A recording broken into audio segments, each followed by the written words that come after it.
Bakbakan na naman sa Sulu at gaya ng dati, mga inosenteng sibilyan na naman ang apektado.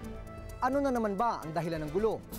Sa halip na maglaro at magpakasawa sa kanilang pagkabata, kinakalakal na ang mura nilang katawan. Kumustahin natin ang mga bata na paslit pa lang, may responsibilidad ng kumita para sa kanilang mga kapatid at mga magulang.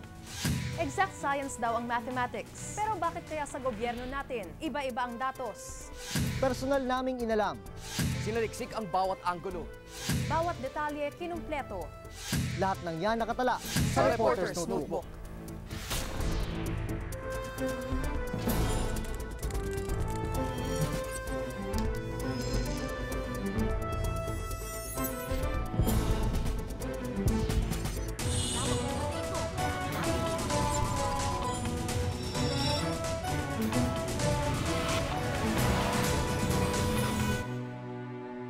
Bitbit ang anumang kaya nilang dalin, tuloy sa paglikas ang mga residente ng Sulu.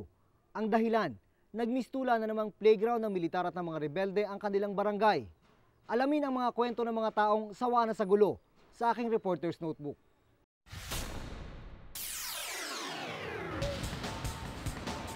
Halos iisa ang sinasabi ng marami kapag binabanggit ang lugar ng Mindanao. Isa naisip ko magulo talaga. Mami. Gera doon.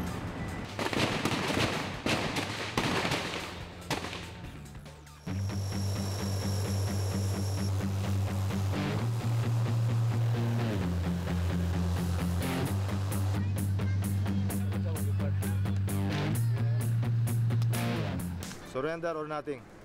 Yan ang stand ko ngayon.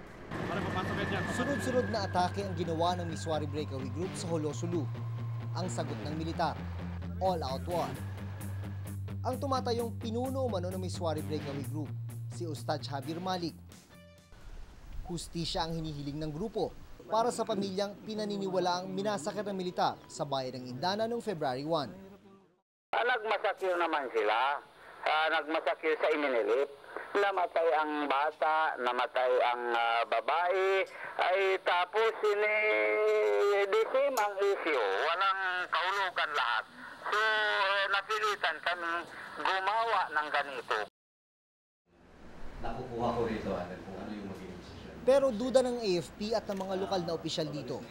Ang pagwawala ng mga rebelde ay may kaugnayan sa patuloy ng pagkakabilanggo ng kanilang leader, si dating MNLF chairman at dating armed governor Nur Miswari.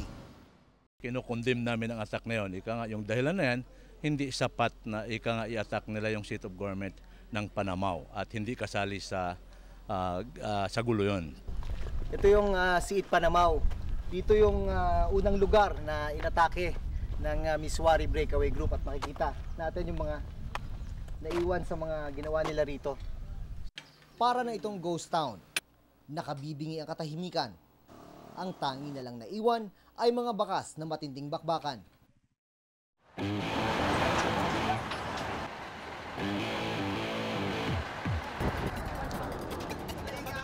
Anim na batalyon ng sundalo ang dineploy sa buong probinsya laban sa mga rebelde.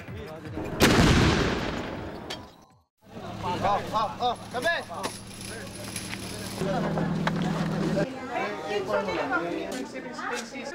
February 10, natsyempohan namin sa Sulu Provincial Hospital ang mga sugatang sundalong ito. Nasabugan sila ng mortar ng mga rebelde. Patulogin mo muna ako. Isa sa mga sugatan, si Lieutenant Colonel Dennis Villanueva, isa sa mga battalion commander ng Army sa Sulu. Kahit duguan at tadtad ng sugat, nasaksihan namin ang katatagan niya. Nagawa pa niyang palakasin ang loob ng katabing opisyal na halos hysterical na dahil sa mga sugat na tinamo. Joel, kaya mo yan. Joel, kaya mo yan. Master. Hindi sumagi sa aking isipan na kritikal na pala ang kondisyon ni Villanueva. Bago mag-alas 3 ng hapon noong araw ding yun, binawian ng buhay ang opisyal. Naubusan daw ito ng dugo. May ospital ang militar sa Jolo, pero kulang ito sa medical staff. Kaya sa Sulu Provincial Hospital ang bagsak ng mga sugatang sundalo. bagay na nakaapekto sa regular na operasyon ng ospital. Ang malinaw is may tatlong pasyente na supposed to be operahan, pero minove nyo Just to give priority to that patient. yung mga emergency patients, referring to the soldiers. Yes. Na nasasaktan.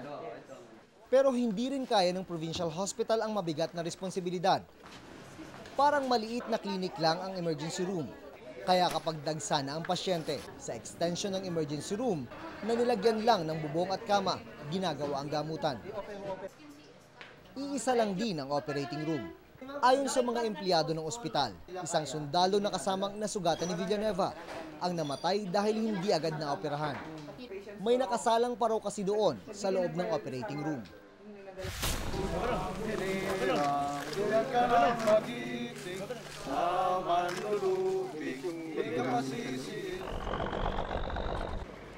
Makaraan ng halos 2 linggong opensiba, napatalsik din ang mga rebelde sa kanilang baluarte sa Camp Bitanag, Panamaw.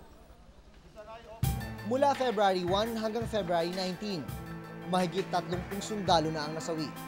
Mahigit 80 naman ang nasugatan. Hindi pa riyan natatapos ang bilangan. May mga inosenteng sibilyan. Sila ang nagdurusa sa gerang wala naman silang kinalaman. Mabilis silang umalis sa Panamaw. Karga sa sasakyan ang lahat ng kanilang gamit, pati na rin ang mga alagang hayop para makaiwas sa bakbakan. Ang kadalasan nilang takbuhan, mga evacuation center. Ang mga bata, nagtitiis matulog sa malamig na semento. Yung mga nakikitira naman sa mga kamag-anak, sobrang pagsisiksikan ang pinagtitiisan. Ang tirahan na dati ay para lang sa isang pamilya, ngayon nagiging 10 na ang nakatira. Mas masaklap ang katayuan ng mga kabataan. Nahinto na naman ang pag-aaral ni Al-Najib Paway. 2 linggo na kasing sarado ang kanyang pinapasukang eskwelahan sa Panamaw. Kasirang pag-aaral. Dahil ang mga military at Basayap ay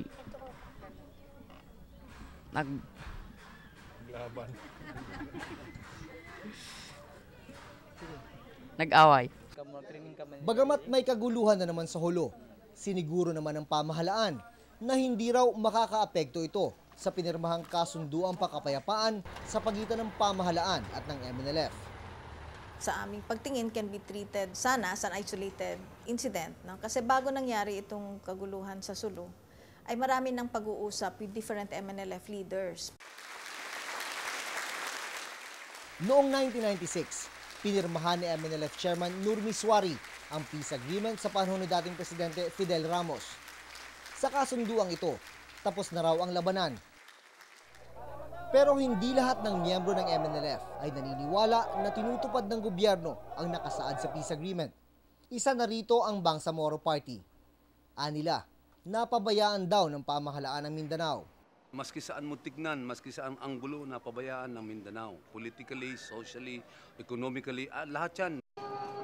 Dahil daw sa kapabayaang ito, ilan sa mga Muslim ang minabuting lumisan sa kanilang lugar. Tulad na lang ng mga nakatira sa Kulyat Muslim Compound sa Quezon City. Kaya naman nais nilang tingnan mabuti ng gobyerno ang ugat ng problema sa patuloy na kaguluhan sa Sulu. Magkawawa yung mga military natin, magpatayan sila, mga kapatid natin Muslim, magpatayan sila, magkawawa yung mga family nila. Ano ang result nila? Both side sila. Victim sila, both side sila. Sa pagdaan ng panahon, napag-iwanan daw ang Mindanao. Hindi naman sila well represented sa government, yung mga Muslim, no? Tingnan natin ang ating Senado ngayon, wala naman Muslim dyan. Isa lang, ilan-ilan lang ang galing sa Mindanao at kung sakali man, hindi naman dun sa Islamic parts o dun sa southern part, sa parts ng Mindanao na Muslim population pa rin ang nagdo-dominate. Bukod dito, kakarampot din daw ang pondong inilalaan sa lugar kumpara sa Luzon at Visayas. Sa kabuuang 907.6 billion pesos na proposed budget ng bansa sa taong 2005, 146.8 billion pesos ang sa Luzon, 75.2 billion pesos ang sa Visayas, samantalang 93.3 billion pesos ang sa Mindanao. Kung titingnan mabuti, maliit pa rin daw ang nakalaan sa Mindanao. Paghahatian pa kasi ito ng 6 na rehiyon. Di tulad sa Visayas na 3 rehiyon lamang ang maghahati. Bagamat malayo ang hulo sa Maynila, lahat ng Pilipino raw ay apektado ng nangyayaring kaguluhan doon. Kahit sa ibang bahagi pa ito ng Mindanao.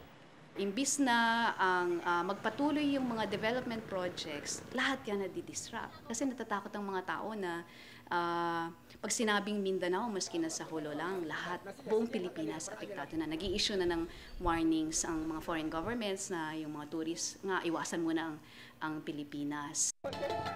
Noong 1970 hanggang 1996, gumastos daw ang gobyerno ng mahigit 70 billion pesos para sa gera.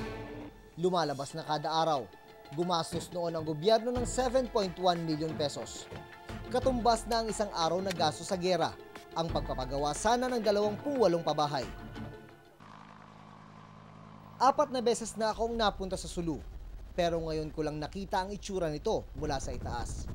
Kamangha-mangha ang ganda ng probinsya. Pwedeng-pwede itong ipangtapat sa mga world-class tourist attraction. Ang problema, ang kadalasang naaalala sa probinsya ay karahasan at kaguluhan. Kaya usad pagong ang pag-udlad ng probinsya. Kung mabibigyan naman ng karapatan ang mga batang nasa Mindanao na pakinggan sila, ito lamang ang panawagan nila. Kapayapaan para sa kanilang kinabukasan. Ako si Jun Veneracion at ito ang nakatala sa aking Reporter's Notebook.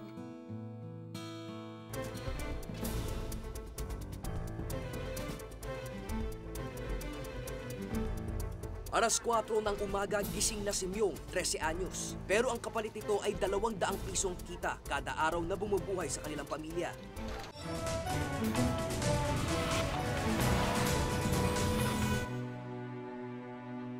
Naroon sila sa dagat, minahan, sakahan o lansangan imbis na sa paaralan. Tinatayang nasa 4 na milyon na sa mga batang Pilipino ang nagtatrabaho sa kanilang murang edad.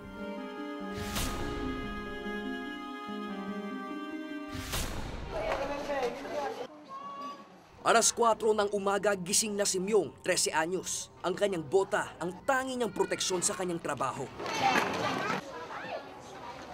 Kasama ang mga kaibigan, inaakyat niya ang pader na 3 beses na mas mataas sa kanya. Shortcut ito sa kanilang opisina. Dito kumukuha ng grasa si Myong at ang kanyang mga kaibigan. Humuhukay sila ng lata, bote at plastik na maibebenta. Nakasusulasok ang amoy ng basura. Tumatalsik pa kuminsan sa kanyang mukha ang katas ng mga nabubulok na pagkain. Pero ang kapalit nito ay 200 pisong kita kada araw na bumubuhay sa kanilang pamilya. Perang pampaaral sa mga kapatid, pambili ng kanilang pagkain at gamot para sa ama. Bakit napunta ka dito? Hindi ka nag-aaral, hindi ka naglalaro na lang, nagtatrabaho ka pa? Sakit po kasi papa ko eh. Kaya po nandito po ako. Ha? Naghahanap buhay. May sakit na TB si Mang Teody, ang tatay ni Myong. Dati siyang nagtatrabaho sa machine shop. Dahil sa usok at mga nalalanghap na kemikal dito, lumala ang sakit hanggang sa tuluyang hindi na makapasok. Ang misis niyang si Aling Teresita ang nagbabantay sa kanya. Lalong ikinasisikip ng dibdib ni Mang Teody na di magampanan ng trabaho bilang padre de pamilya. Naawa po ako sa mga anak ko. Yung parang naisipan ko lang na tatalong na lang ako sa building para hindi ko man makikita ang aking mga anak na naghihirap sa aming paghanap buhay. Hindi na po ako pwede magtrabaho dahil ito po, hindi na po pwede na iwan-iwanan kasi pag-uhas po, sinumpong siya, kailangan po andyan ako sa kasaklolo. 3 sa 5 kapatid ni Myong ang nag-aaral. Samantalang si Myong, dito, sa tambakan ng basura, natutunan ang mga leksyon ng buhay. Ano ba mga pangarap mo sa buhay? Lumaki lang. Lumaki lang? Trabaho, ano gusto mo ng trabaho paglaki mo? Kahit ano. Ayon sa psychologist na si Dr. Imelda Villar, ang matinding epekto ng ganitong sitwasyon ay makikita lamang sa pagtanda ng mga bata. Kapag di nagkaroon ng sapat na panahon sa laro ang isang bata, posibleng bumawi sila sa pagtanda sa maling paraan. Siyempre, hindi na nila malalaro yung mga laro ng mga maliliit na bata. Kaya ano yung mga nilaro ng mga matatanda? Ano? Kung minsan nagiging sexual, kung minsan nagiging, mga drinking sprees, yung mga ganun. Minsan dahil sa sobrang pagka-responsable nila ng bata sila, parang ayaw na nilang maging responsable ngayong pagtanda nila. Kung sino yung... Galit ang maaaring pasanin ng tumandang child laborer ayon kay Dr. Villar. posibleng sisihin nila ang lipunan, gobyerno at mga taong may posisyon. Kasi meron silang mga feelings of having been oppressed talaga, no? So kung minsan dahil sa pagiging maramdamin nila, meron silang strong sense of injustice na parang nakocommit sa kanila. Maaring labanan ng gobyerno, maaring labanan yung mga employer nila, no, yung mga bosses nila, kung sino man ang sa pananaw nila ay nagpapahirap ng buhay nila. Si Gemma, 17 anyos, first year high school lang nang huminto sa pag-aaral. Wala siyang ibang magawa kundi akuin ang responsibilidad ng kanyang mga magulang sa 6 niyang mga kapatid. Dahil hindi nakatuntong ng kolehiyo, tampulan daw siya ng tukso. Sasabihan ka, Mangmang, at di ka nakapagtapos.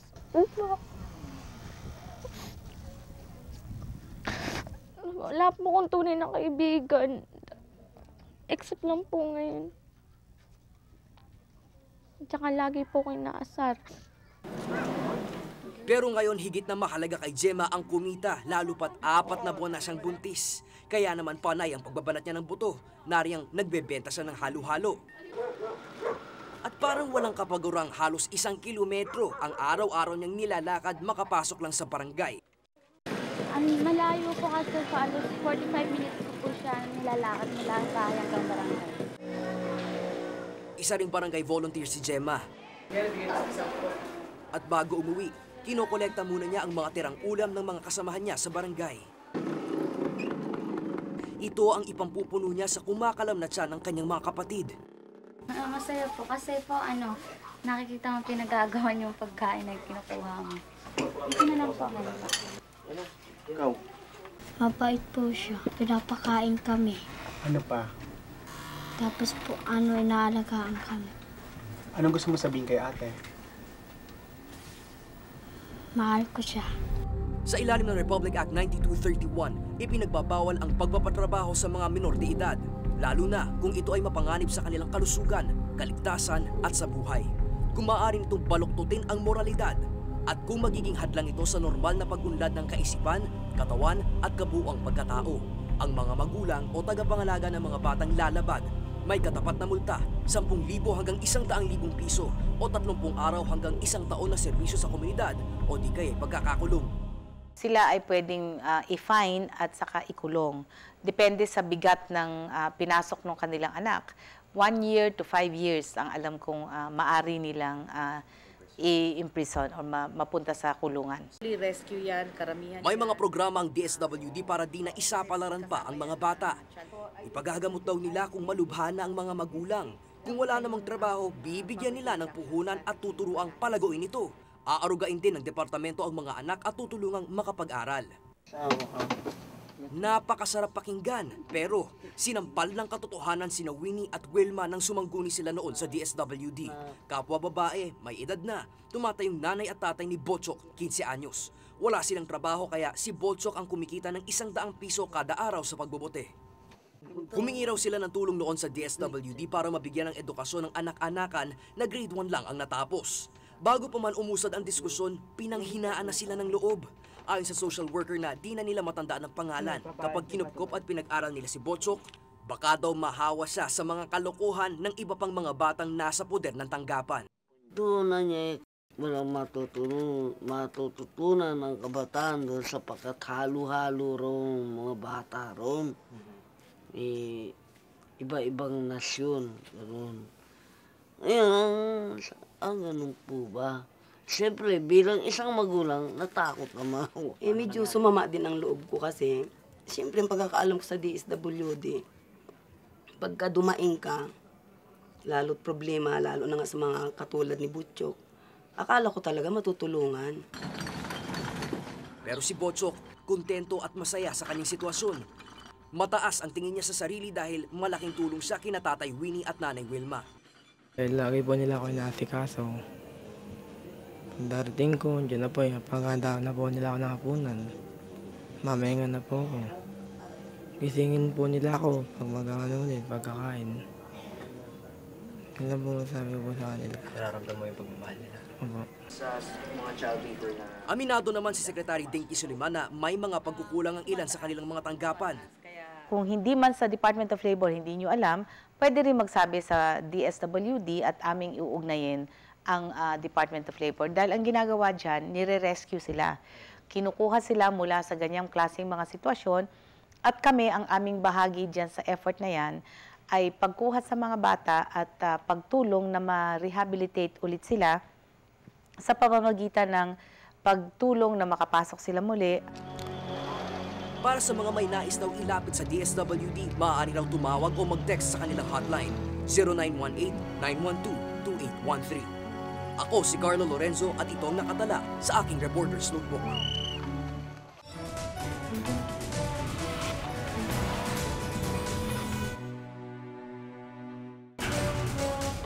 Iba't ibang datos ng gobyerno bubusisiin sa pagpapatuloy ng Reporter's Notebook.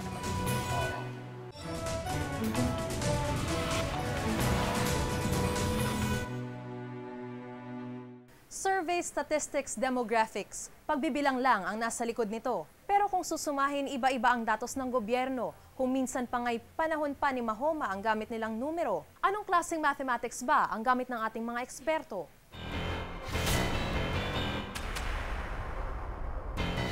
Bilyon na pala to. Kasi may nakalagay daw na Magulo. Si ano yan? Maingay, mabusisi. Bali nandito po sa GMA. Ganito ang trabaho ng media. Sa maraming istorya, kailangan ng mga datos mula sa iba't ibang ahensya ng pamahalaan. Pero may mga pagkakataong kulang-kulang ang mga impormasyong nakukuha namin. Sa ilang storya, kung hindi man di naakma o napapanahon. Kaya naisip namin gawa ng pagsusuri ang aspetong ito ng gobyerno. Ang National Statistics Office o NSO ang pinagmumula ng maraming datos ng mga ahensya ng gobyerno. Ito rin ang nagsasagawa ng census kada 5 taon. Kapag nabilang kasi ang populasyon ng bansa, mas malinaw ang mga plano at polisiyang isasagawa ng gobyerno. Dapat sana ay may census ngayong taong ito, pero di naaprubahan ang budget para rito na 1.3 billion pesos. Nasimulan lang ang census pero hindi natapos. Limited ang budget, limited ang resources. So, kaya we make do with what we have, no? We try to be more efficient in doing things. Ang epekto nito, di natin malalaman ang aktwal na dami ng tao sa bansa. Kailangan sana ito sa pagpaplano ng sari-saring serbisyo ng gobyerno mula sa patubig, kuryente, edukasyon, proteksyon sa krimen at kung ano-ano pa. If we had all the resources we had, we would be able to give statistics at your fingertips. Ang Department of Environment and Natural Resources naman o DENR, watak-watak ang datos. Aminado si DENR Secretary Mike Defensor na desentralisado ang mga datos ng ahensya. Makikita mo doon mga luma na at halos masisira na yung mga datos. Kaya ito, isang bagay na one of the things that we will be responding to para ma-preserve din natin yung information, yung data, and particularly maiwasan yung kaguluhan. Napakalaki ng DENR. Ang budget nito ngayong 2004 ay umabot sa 4.59 billion pesos. Dapat sana ay mapondohan ang computer database nito. Nakakalat sa 16 na opisina ng DENR ang papeles ng ahensya. Kaya kapag nasunog o binahang isang regional office, kasama rin itong maaabo o di kaya'y maaanod ang lahat ng papel at impormasyon dito. Tulad na lang ng nangyari sa Navotas Municipal Hall. June 6, 1998, nang masunog ang Navotas Municipal Hall, natupok ang lahat ng datos at dokumento, kabilang na ang mga birth at death certificate at marriage contract ng mga residente. Ilang birth certificate at marriage contract mula taong 1946 hanggang 1980 lang ang nailigtas. May mga piling certificate naman mula 1981 hanggang 1998 na nakuhanan pa ng kopya mula sa NSO. Pero lahat ng papeles mula 1942 hanggang 1944 at 1990 hanggang 1993 natupok. Kasama rito ang birth certificate ni Mario. Kailangan niya dapat ang birth certificate para sa kaniyang SSS at PhilHealth benefits. Ay, malaking problema. Bakit po? Pag hinanapan ka ng mga papeles, hindi mo makukuha yung mga pangangailangan mo. Ang marriage certificate ni Virgilio at ng kaniyang misis naabo rin. Kailangan ni Virgilio ng marriage contract para sa bangko at pagkuha niya ng pasaporte at visa. Bukod sa mga nabanggit, kailangan ng birth certificate o marriage contract para sa school at employment requirements. Pero dahil walang computer database na nag-ipon ng mga papeles ng munisipyo hanggang 1998, malaki ang problema ng dalawa. Kasi ang daming ano tawag dito, yung red tape. Ang daming lalakarin dahil kung ano-ano kan, may lagay-lagay pa kuminsan. So gaano kayo nasusuya sa ganon? Ay, matindi. Talagang nasusuya ako. Kaya ayon kay Mayor Toby Chanco ng Navotas, 1999 pa lang ay sinimulan na nilang i-centralize ang datos. Ang mga offices na namin na computerized ngayon is real property collection, business permits, civil registrar, yung sa public order and safety office namin is computerized, real property tax namin is computerized. But all of these were computerized about 3 years ago, but are now being upgraded. Pati ang Criminal Investigation and Detection Group o CIDG, ang pinakamalaking sangay na investigasyon ng Philippine National Police, malaki ang problema sa papeles. Nakalagay sa mga kahon ang mga papeles. Kaya kapag sinubukan mong maghanap ng datos na isang kasong hawak na opisina, ito ang mangyayari sa'yo. Lahat ng mga kasong hawak nila hanggang taong 2000 ay nasa bodega, kasama ang mga kasong natabunan, di umuusad at nalimutan na ng korte. Sinubukan naming kunan ng bodega pero confidential daw ang mga laman nito at di pwedeng kunan. Ngunit sakali man pinayagan kaming kunan ng mga ito, hindi pa rin namin ito magagawa, hindi kasi makita ang susi sa bodega. Pero ayon sa CIDG, sinisimulan na nila ang National Computer Information System. Layunin daw nilang maging computerized o paperless na ang kanilang opisina. So, yung capability building namin is slowly, or gradually improving. Maraming datos o impormasyon mula sa mga ahensya ng gobyerno na walang kasagutan. Sa CIDG halimbawa, walang bilang ng mga menor de edad na sangkot sa pagnanakaw, kidnapping at iba pang krimen, at kung saang lugar palasak ang mga ito. Di rin nila alam ang bilang ng mga babaeng sinasaktan ng mister. Hindi tuloy matukoy kung gaano nakalala ang insidenteng ito sa ating lipunan. At kahit sa Department of Health, walang bilang ng mga babaeng nanganganak ng cesarean sa mga ospital ng gobyerno o biktima ng tipos taon-taon. Paano malalaman ng gobyerno ang budget na dapat ilaan sa gamot at operasyon kung walang datos na susuporta rito? Ayon sa Ibon Foundation, gas-gas na ang katwirang kulang sa pondo ang gobyerno, kaya decomputerized ang kanilang mga dokumento at datos. Ang magulong pag-iimbak ng papeles ang isa sa mga dahilan ng katiwalian sa bansa. Dito posibleng magkaroon ng lagayan para lang mapabilis ang paghahanap ng mga papeles. At yung partisipasyon ng tao sa gobyerno ay natitiyak kung ang datos ay available sa kanila. So kung ang datos ay pinagtatakpan at ang excuse ay lack of funds, lack of capacity, lack of in the end, you have graft and corruption and an undemocratic government. Sa ngayon may halos 300 ahensya ang pamahalaan. 75 rito ay may computer database na at 172 ang di pa sentralisado. Ang Department of Education na may pinakamalaking budget na mahigit 107 billion pesos noong 2004. Gumastos sila ng mahigit 9 milyong piso para sa data centralization. Ang Office of the Vice President naman ang may pinakamaliit na pondo sa halagang mahigit 80 million pesos noong nakaraang taon. Gumasta sila ng mahigit 76,000 piso para sa computerization. Sa unang tingin ay numero lang sa papel ang mga estadistika, pero magugulat ka sa laki ng epekto nito sa ating lahat, sa programa ng gobyerno, sa estado ng lipunan, at sa mga ordinaryong Juan at Juana na bumubuo ng mga datos na ito. Kaya ang panawagan namin sa kinauukulan, gawin sanang napapanahon at makabuluhan ng impormasyon at maayos na rin ang mga dinadagtang datos. Ako si Mariz Umali at ito ang nakatala sa aking Reporter's Notebook.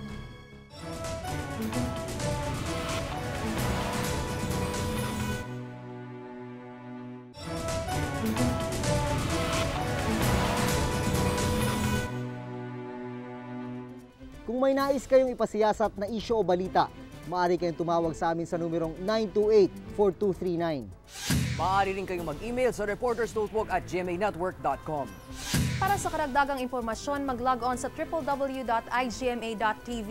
At para sa malalimang pagsiyasat sa mga issue at mga balita, samahan kaming muli sa susunod na Martes. Ako po si Mariz Umali. Ako si Carlo Lorenzo. Ako si Jun Veneracion. At ito ang Reporter's Notebook.